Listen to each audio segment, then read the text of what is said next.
Greetings. Welcome to the Inspirational Talk podcast with your creator and your host, Timothy Robinson. Hope all is well. I hope you've been having a very safe and productive week. Okay, let's recap. Recap on last episode, we talked about control and we talked about the different ins and outs of control and we talked about how others try to control us, and we also talk about the types of control that we can utilize in our life. And we also talked about you have to be careful of the way you try to control people or you try to control situations too as well. I also had a young man reach out to me via text message, and he told me that the nuggets that was on last episode was very helpful for him, and he is going to be able to use it going forward. So I appreciate that young man for reaching out to me, and keep on listening, and keep on, email me, call me, text me. All right. Okay, your donations for the podcast, for the movement is greatly needed. I can't express that enough. The donations are greatly needed. They're not for me. They're for to keep the movement alive and keep the movement going in the direction that it's supposed to go, and keep the viewers coming in at the show. And we always try to get the cutting edge information so I can be able to give to you all, and you all can be able to have Q&A, question me, with the text messages, with the emails and things. And so your donations are greatly needed too as well. Okay, my my phone number and my email is going to be at the end of the show, but I'm gonna say it at the beginning so we all know about it. Um, my phone number one, not no, excuse me, 1-601 six, excuse me, 1-601-460-0181. That's my new number. Guys, I'm trying to get used to it. And I do receive quite a few calls and on my new number. And once I, you know, once I look at them and once I answer them, it also comes up with a funny ring too as well. So please, my new number is 1-601-460-0181.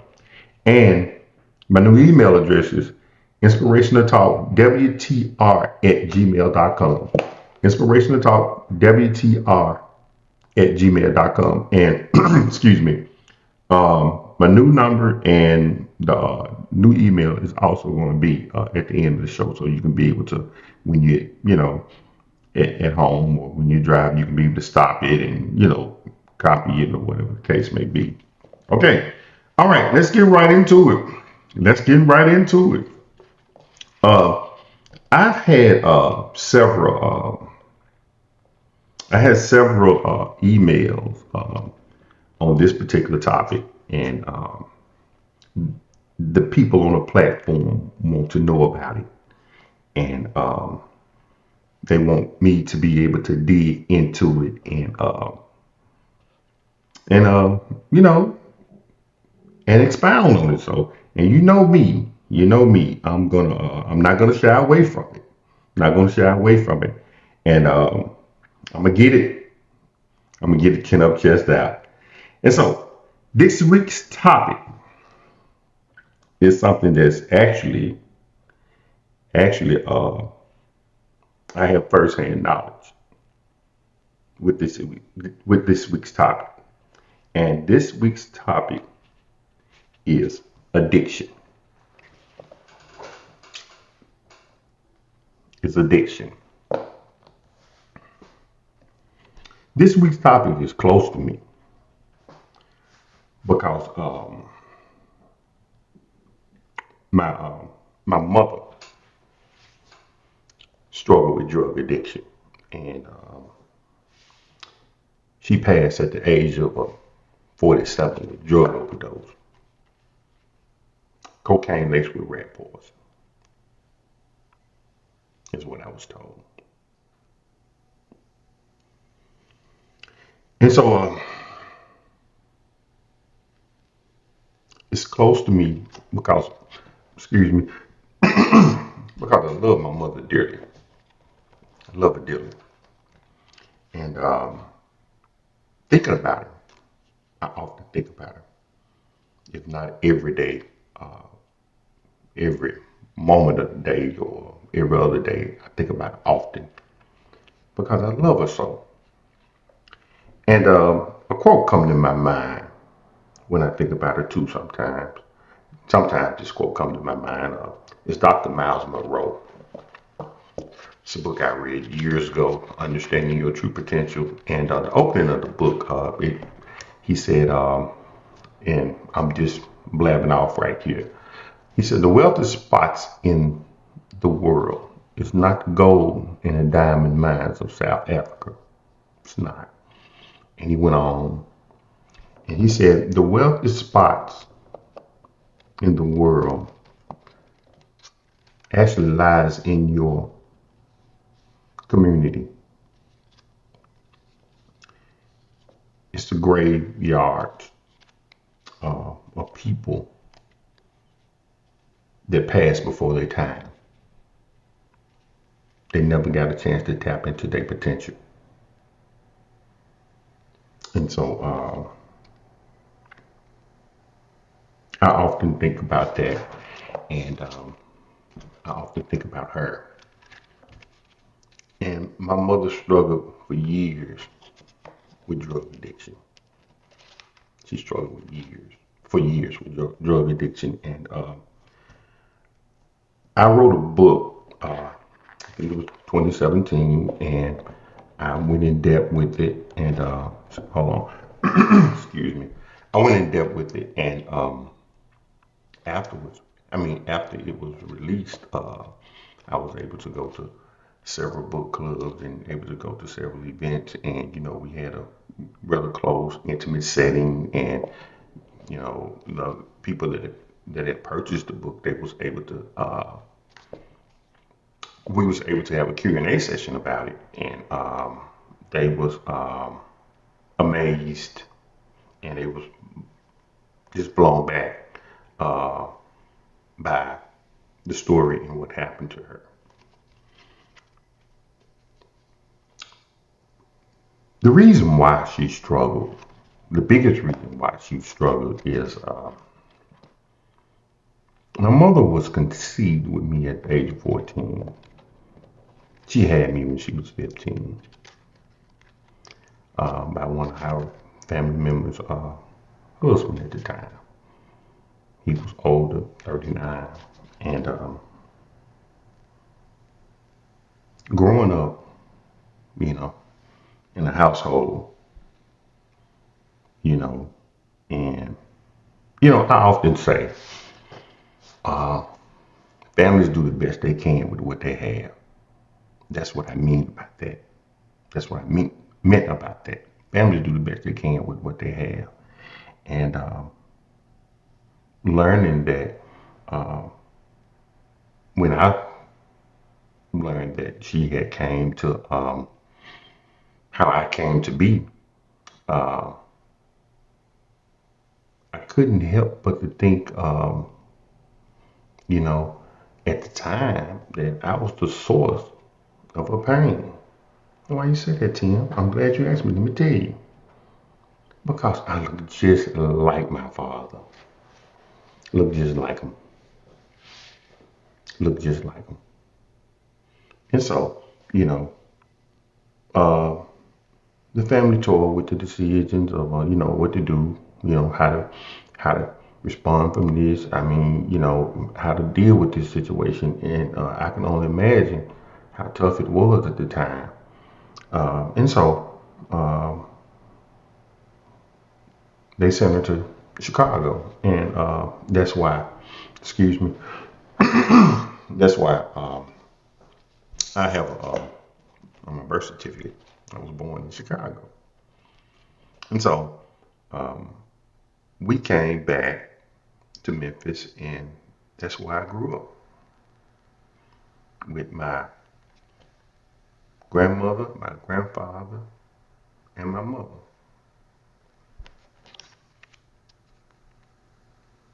All of them raised me, you know. And so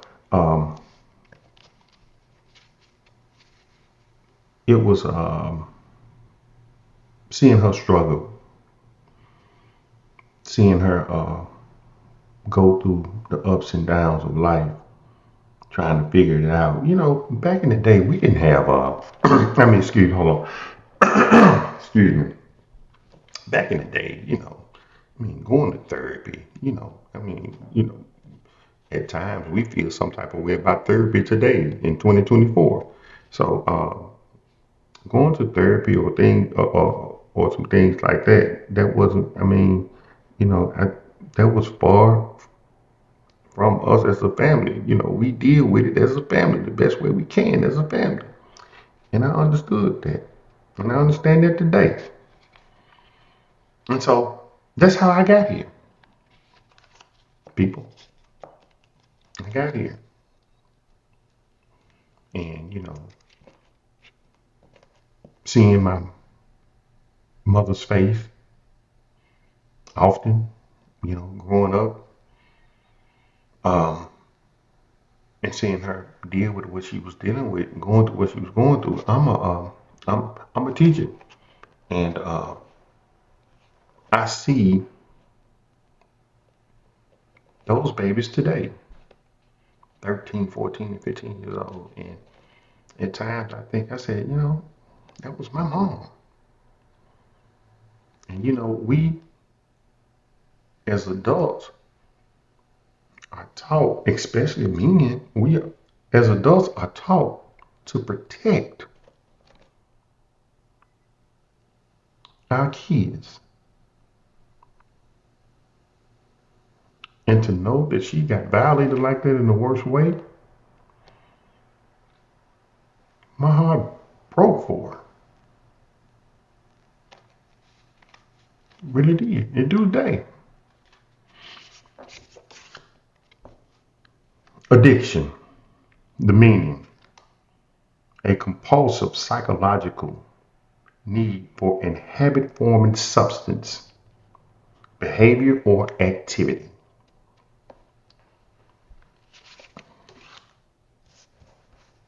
The four C's of addiction: craving, compulsion, control, and consequence.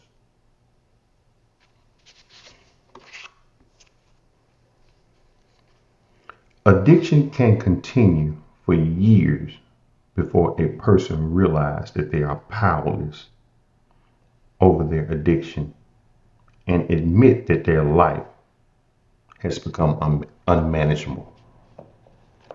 I can remember times where she used to try to keep it together, and my mother was she was a beautiful woman, and I remember her, having a good job. She used to drive for UPS, and her life was on the upswing. And I went in depth with it in the book. Um, and she had got into some problems on her job at the time, and they tried to send her to rehab. And as tough as my mother was, she tried to beat it. She said, "No, I can beat it," because they gave her chance after chance, and she was tough. She was tough, and so ultimately they had to release her. So it becomes unmanageable. Addiction becomes unmanageable. Alcohol addiction is about 50% hereditary, while other drugs is as much as 70% hereditary. There I go again. They have, while other drugs are as much as 70% hereditary. I hope I said that right. I'm gonna get a lot of flack about that. But yes, yes. So we have to be careful of things that we do in our life, because a lot of times we uh, start these habits as far as trying to, relax, or trying to peer pressure gets it sometimes. I mean, gets people sometimes. And so we have to be able to be careful of what we let in our body and consume our thoughts, because before you know it, it'll take over. In Alcoholic Anonymous, they say one too many and 1,000 is not enough. Break that down, Tim. Okay. If you take it one time, it's actually too much for you, because that's the high that you're trying to chase. And 1,000 is not enough. But before you know it, it'll be 2 or 3 years and you still doing this particular drug. And then you always telling yourself, I can beat it, I can beat it, I can take it, I can take it. It's nothing, it's nothing, it's nothing. And before you know it, your life is unmanageable.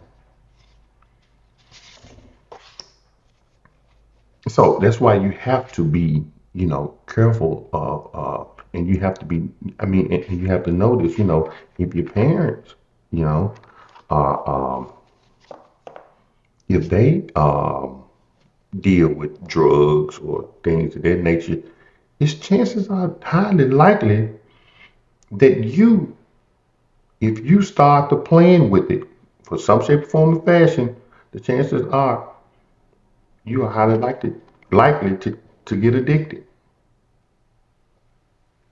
So it's best to just try to stay away from that as much as you can. Right?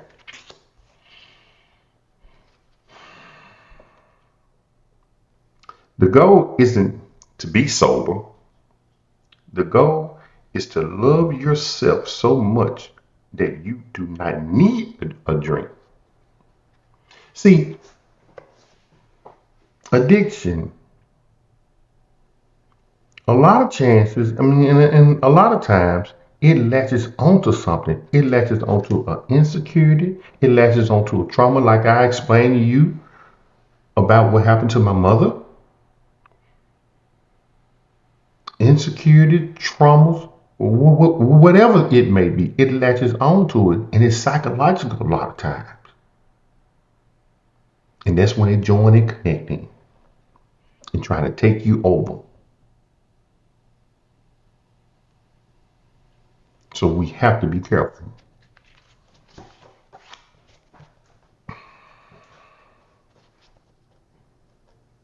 I'm not defined by my relapses, but my decision to remain in recovery despite them. I'm not defined by my relapses. I think that this is a good quote.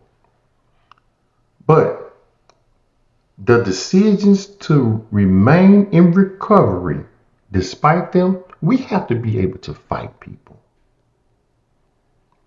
We have to be able to fight. We have to fight for our life every day. Listen, let me say this. And I started off in the previous episodes saying that we're going to talk about some things that are totally uncomfortable. And this is one that's close to my heart. And you're going to know the reason why. Because I'm duty bound to give it to you on this platform. And so, what I'm saying is, it's important to be able to fight for your life. And what I mean about it, or what I mean by that is, listen, it's easy to justify your actions and go left or right and say that's the reason why I did what I did. But we're talking about fighting for our lives the right way. Yes, I can admit, this is hard. Life is hard. Life be lifing. Yeah, I understand that. But when are we going to draw the line, and when are we going to start fighting for what's right? Fighting for our life, fighting for us a chance to be able to live life the right way.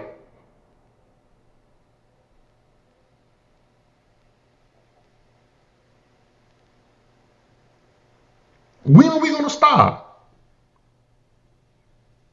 I used to think, sometimes, people say, I was tired of doing this, I was tired of doing that. And, by me being young, I used to say, oh, how could they be physically tired of doing this or physically tired of doing that? Sometimes being tired is actually liberating. Because once you at that point, you said, listen, this is enough. I cannot do this. Now, this is the conversation that you're having with yourself. I cannot do this. And so with that being said, man, no, this ain't that. If I have to go to rehab, I have to go to rehab. If I have to go to a therapist, I have to go to a therapist. That's what I have to do. But I cannot do this no more. I cannot continue living my life the way that I'm doing it right now. I can't do it. I'm tired of it. So to me, being tired is being at the end of the rope is rather liberating to me. Because that means change won't come. And pain is the mother of change. You got to feel something to get through there, to get to that point. When I talk about embracing the setbacks, embracing the pain, embracing the trauma, when I'm talking about that, or while I'm talking about that, I mean, sometimes you got to live in it and just exist in it and be in it and say, this is what it is. What is the message that you are trying to show me right now? Let me get through it. I can recall the time when I came back. When I came back here to Mississippi, I stood right there at the door. And I said, God, it's me, you, the devil in my mind, and I'm not planning on losing. We're going to have it out right here. Because for the first time in my life, I wanted to just be. I wanted to feel. I wanted to exist. I didn't want to have tunnel vision anymore. Because by me having tunnel vision, it's a lot of things that I could have enjoyed more, embraced more, but I didn't because I'm always at the next step. Got to do this, trying to move the family forward, trying to move myself forward. No. Listen. This thing is strategically designed. Obviously, I'm here. I'm afraid about tomorrow. But you know what I'm going to do for the first time in my life? I'm going to exist and I'm going to feel and I'm going to try to be as normal as I possibly can.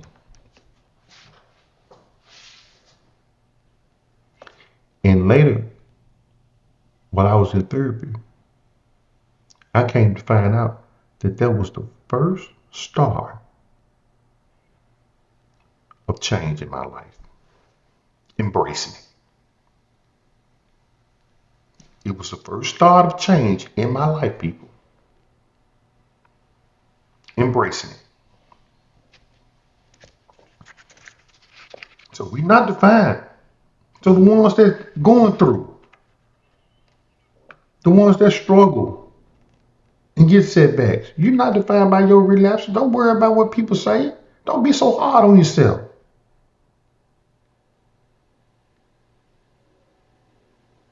But the decision to remain in recovery despite your relapses, you still searching for a better day. You still searching for a bright day. I'm talking about any type of addiction, gambling addiction, alcoholism, drug, any type of addiction. You know what you need to clean up in your life. Don't nobody need to police you about that. You know what you need to clean up in your life to be a better person tomorrow than you were today.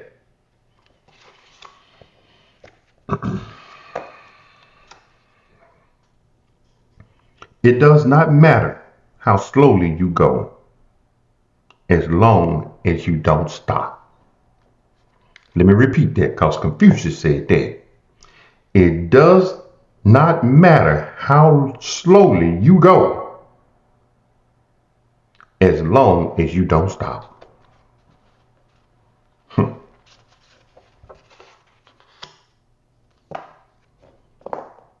I saw my mother, you know, I couldn't help it at the time that, and young and not thinking, I'm not going to say not thinking, but just young, that that I was the source of a pain. Seeing after I discovered what happened, excuse me, and what my family decided to do, it was difficult for me to be able to just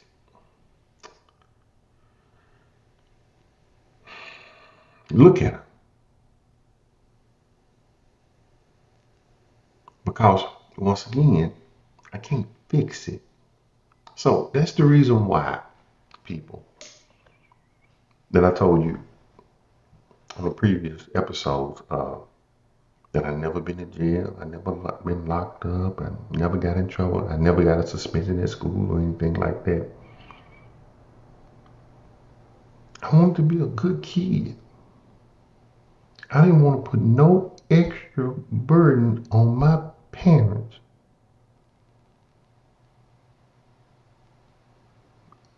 in this. I said to myself, the least I could do, I'm 10, 11 years old. And I'm saying it to myself, well, at least I can do is try to do my part. And trying to be a good kid, not getting in trouble, not sassing back. Now I got into the normal mischief, but I'm talking about not no type of mischief where somebody had to come get me from downtown, or somebody had to write home in my school notebook, or saying that this kid been unruly.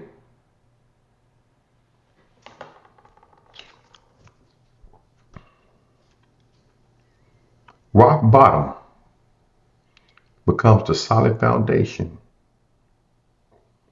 on which you can rebuild your life.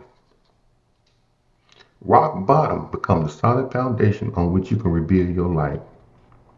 J.K. Rowling said that. And it reminds me of what that kid told me. The truth is ugly once you get down to it, Mr. Robinson. But there's nothing more beautiful than the ugly truth. Life is what it is. And that's why me personally, I'm hard on, not judging people, because you never know what they going through, what they've been through, and you never know what they saw. See, I got firsthand experience with this. That's why I can be able to be 100% unapologetic about it.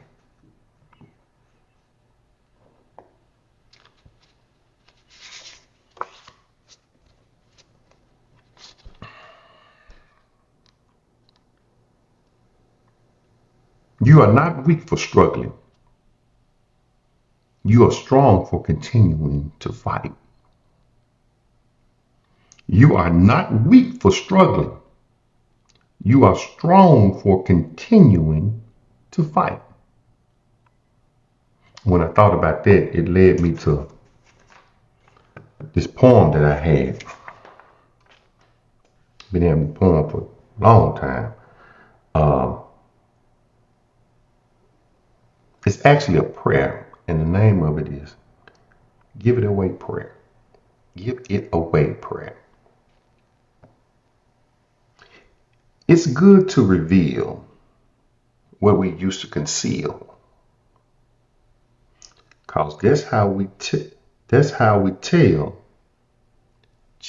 feel. So don't be shy. Just give it away. And never forget, it's all right today. Never forget that it's all right today. We have to give ourselves some grace and mercy, people.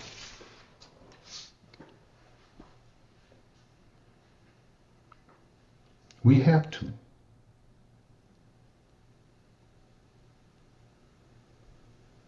We have to be patient with ourselves. On many occasions, we're not patient with ourselves. And you know what? I'm speaking to myself right now on this one. I'm not patient. I have to pray for that. You know, people say it, in a very cute way that they had to pray for patience daily. No, no, no, no, no, no, no, no. That's not me. I have to pray for patience hourly, if not every 30 minutes or in 15 minutes increments. Oh, I get so uptight, get so wound up like an old cheap watch. I do. I do. And quite a few times it be about a bunch of nothing. Yeah. To give it away, pray. It's all right today.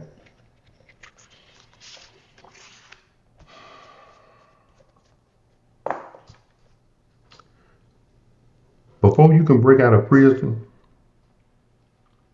you must realize that you're locked up.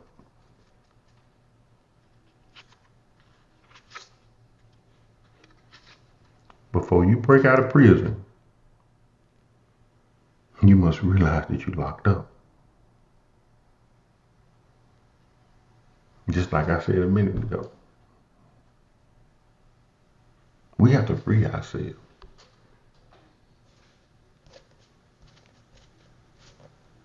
We do. I have to. I had to. After my wife for 20 plus years passed, and I said, oh, hold up. Somebody somewhere knew about this long before I did. So let me give up the little part of control what I think that I have on life because I don't have really none of it. Right? Let me give it up. I am tired of trying to figure it out the way that I did. It was frustrating.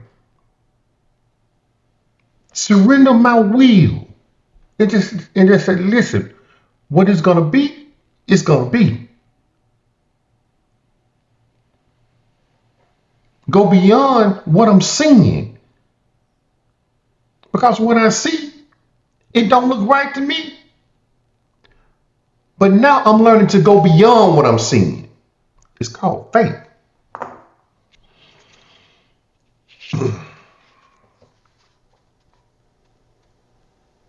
This topic, this week, so far, I wrestled with it.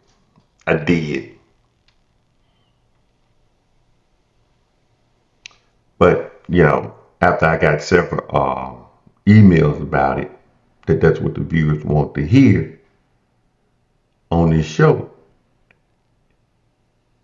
I have no problem giving it away, right? I did because it talked about this topic. When he talks about, I feel it. It talks about uh, my mother and what I saw and what she'd been through, and people often used to think, and it do. My wife for 20 plus years, that my heart broke into a million pieces, and I didn't know where to start picking them up at, really. But the thing about that is this: seeing my wife of 20 plus years fulfill all the things that she wants to be able to fulfill in the earthly realm before she transitioned, and I was a cheerleader of it. That that makes that makes that grieving a lot. That makes that grieving better for me. Cause the baby accomplished everything that she wanted to accomplish. But what hurt the most, and people don't know this about me. I mean, the ones that really know me personally, they know it. They know it. But the point that I used to try to drive home, what hurt me the most, and what I think about the most, is my mother and the way she passed, and how young she was, 47 years old. All of that potential, a beautiful girl too. And at times, I often think there's no reason that she should not be here with me in Mississippi, helping me on this part of my journey. Because she's young. She's just 15 years older than me.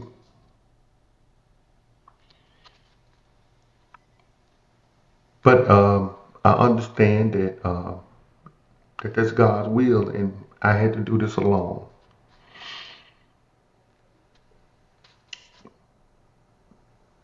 You have to realize you was locked up. Let me share something with you. I remember at the time, me and my mother, I think we went about, it was 5, I know it was 6 months without talking,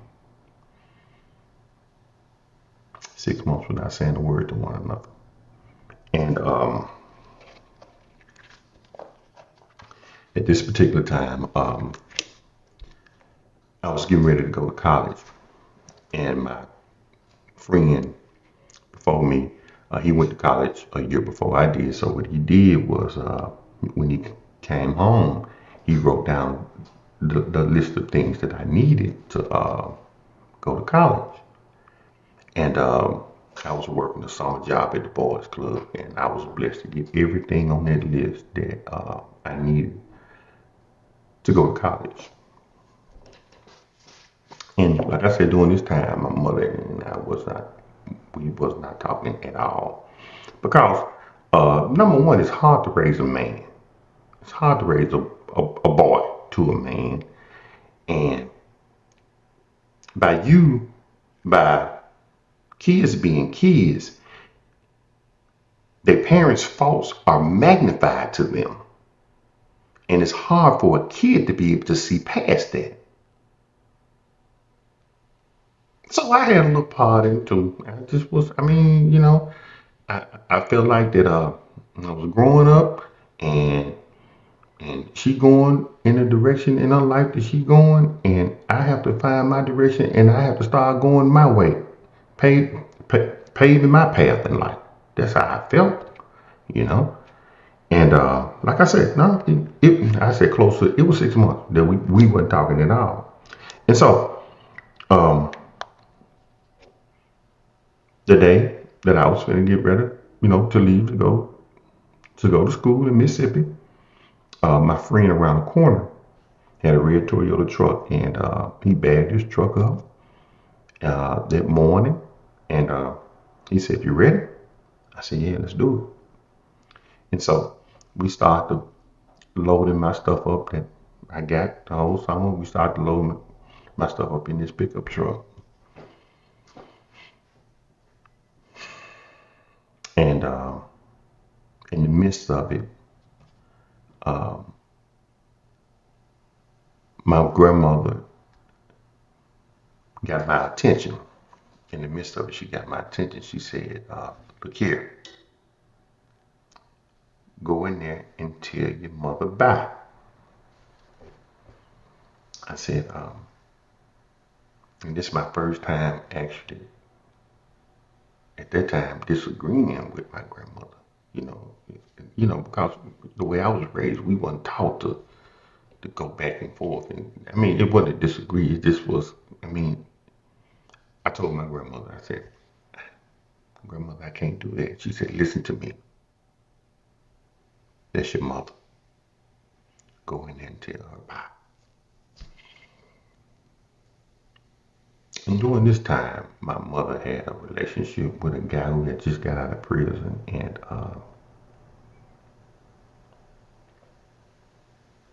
about a week before that, she had a big fight with him. He beat her so her head swelled up twice the size that it was, and he drove her with the car, so her legs were scarred up pretty bad. And you know, you couldn't. She couldn't go to the hospital because if she would have went to the hospital, they duty bound to report it to the authorities. So what my mother did was she came home.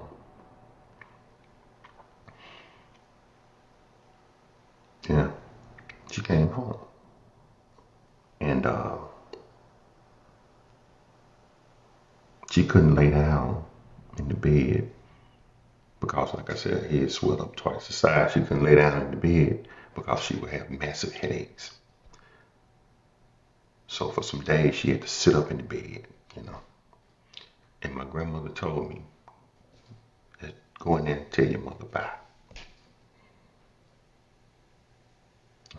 I told my friend, I said, can you give me a minute? He said, I'll be in trouble. And I walked back in the house, and my mother's door was cracked at the time. And I eased the door open, and I told her, I said, I'm gone.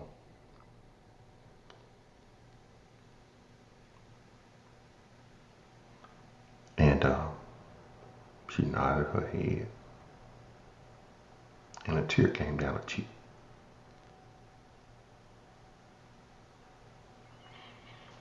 So I walked back down the hallway, and I told my grandmother, I said, I'll call you once I make it.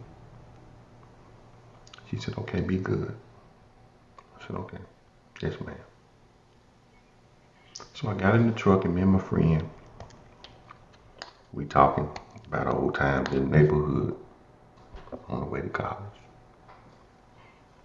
So we make it there, an hour, 45 minutes later.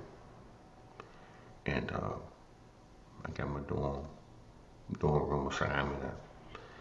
We started unpacking my things from his truck to my dorm room. And once we got finished with that, I walked back down, and I asked him, I said, man, you need any gas money? Because I had a few dollars saved up from my summer job that I worked. And I said, you need any gas money, anything like that? He said, no, Tim, just do your thing. I said, man, I really appreciate it. He said, I know you do. I'll be talking to you. I said, thank you. And I walked back up to the dorm room as he was driving off. I walked back up to the dorm room, and I went into my room and closed the door, and looked at all the stuff that we put down. And I looked outside, and I saw uh, other kids arriving on the campus, and their parents was with them.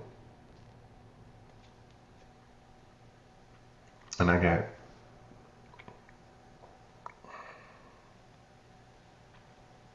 extremely emotional. And I was asking myself, why did my life have to be so hard? Why do I have to go through this? And the first person that I was missing was my mother. The first person that I was missing was my mother.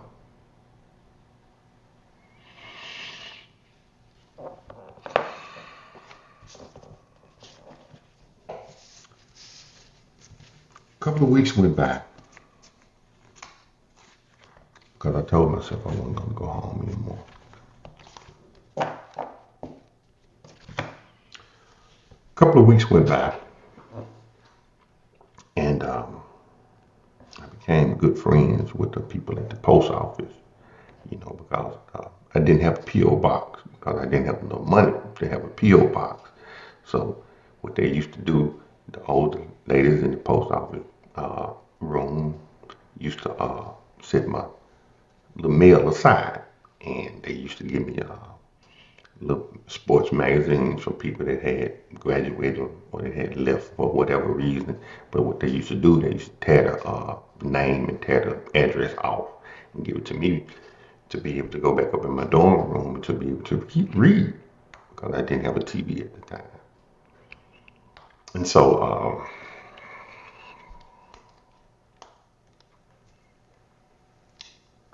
this particular day, I was coming from class. I stopped through the post office and I asked them how they was doing, thinking that they was going to give me a couple of magazines or something like they always do. And the older lady at the post office, she said, Tim, we got some mail from Memphis. I said, Memphis? She said, yeah. She passed it to me. I looked at it, and it was my mother's name on there. And she said, let me know if everything is all right, baby. I said, yes, ma'am, I will. So I said, I'm going to read this when I get back in the dorm room. I'm going to go eat lunch. And I used to go to lunch, then take a nap, and wake up and go to football practice. So I went to lunch, and I went back up to my room because during this time, my roommate wasn't in the room. He had another class. And I opened it up, sat on the edge of my bed, opened it up, and the letter said, hello, son. Hope this letter finds you doing okay.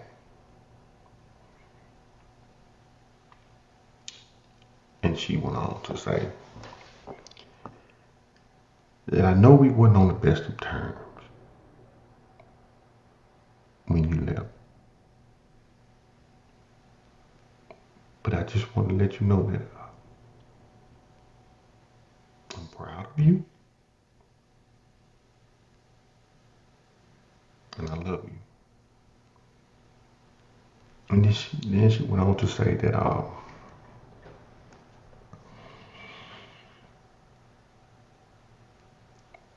my life is so hard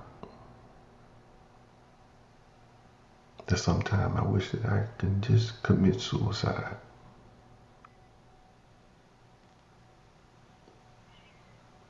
And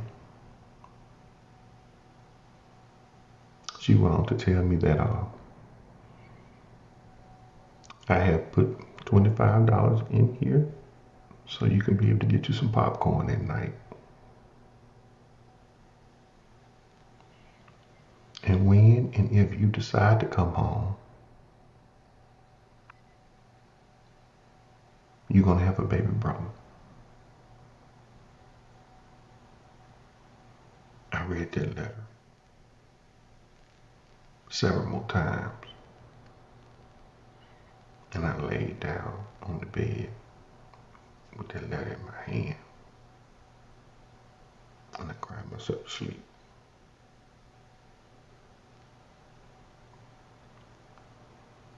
Later on, I noticed, well,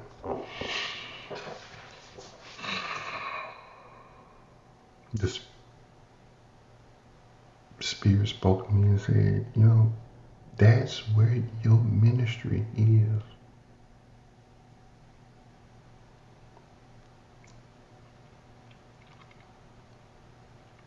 You giving a voice to your mother the right way. You speaking out the right way. And I have my trials, my tribulations. I have some now. Wanting to know that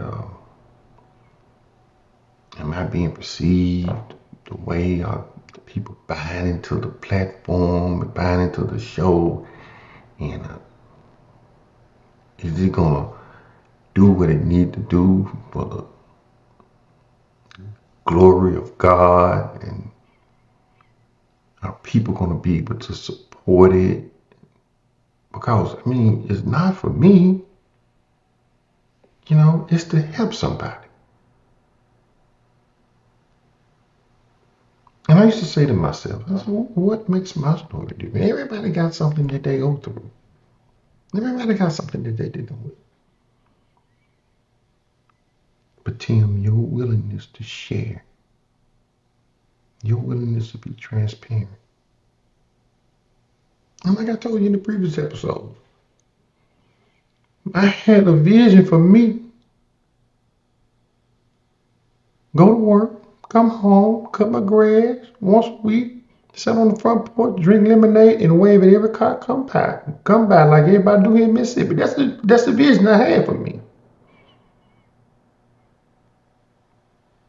But then the master said, you think I'm going to let you have all of those trials, all of those tribulations, all of those setbacks, all the pain, all the suffering, for you to sit and be quiet? I need you to tell these people I am the only why.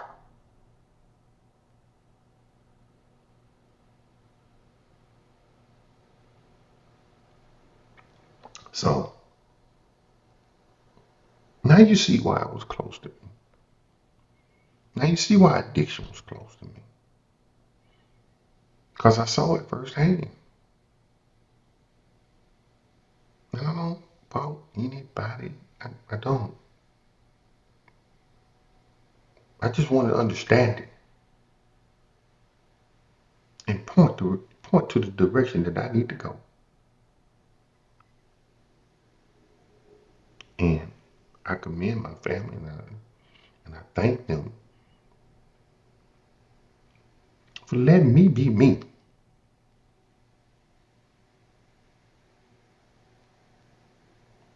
For letting me be me. Because I'm different. I know that. I feel it. I know it. I see it. I see the way people look at me. I know I'm different. But I'm saying it in the most humblest way. I mean, humblest way that I could possibly say it. So, I had a kid, and let me say this, uh, basketball coach at the high school I went to. And once he knew that I was going to college, he told me to come over to his house. He lived in the neighborhood at the time. And I walked over there. And once I got there, he told me to come on in. He took me back to his closet and he opened his closet up and he started giving me a lot of clothes, shirts and things, dress shirts, and tree shoes and neckties. And I asked him, I said, Coach, I appreciate this, but I don't want to come off sounding like I'm ungrateful. Why are you doing this for me? And he looked at me, he stopped, he looked at me, he said, Tim, if you are able to help one, you have did your job in society. I was 17, 18 years old when the man told me that. I'm 53 now, and I remember like it was yesterday. And I'm saying that to say this.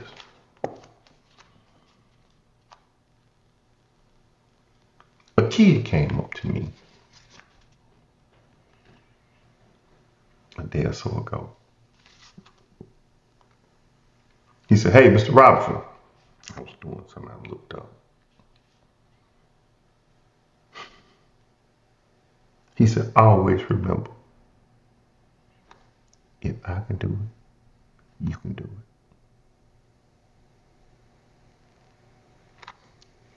I smiled when the kid told me that.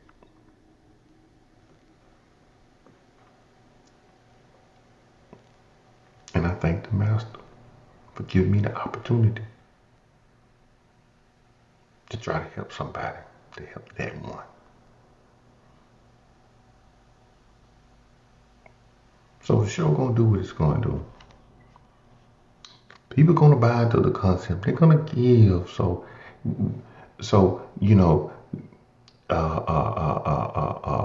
the show can have the material on the cutting edge, and I can be able to give it away, and y'all can be able to email me some more, text me some more, and things that we need, and tell me topics that you need, and I can go and research them because this is my calling. Now y'all know why I do what I do. Now y'all know why I'm here. Now y'all know why I'm different. So God is gonna take care of me. I'm not concerned about all that other stuff. I got it. I just want to be able to help the people on the platform, help the people on the show. But in order to do that, it takes funds to do that. It does.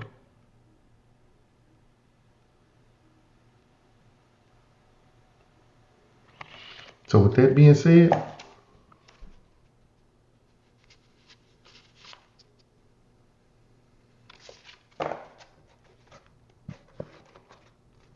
I love speaking with y'all. I love when y'all communicate with me. Thank you for letting me come in your live and let me be me. Thank you for that. And always remember, if I can do it, you can do it.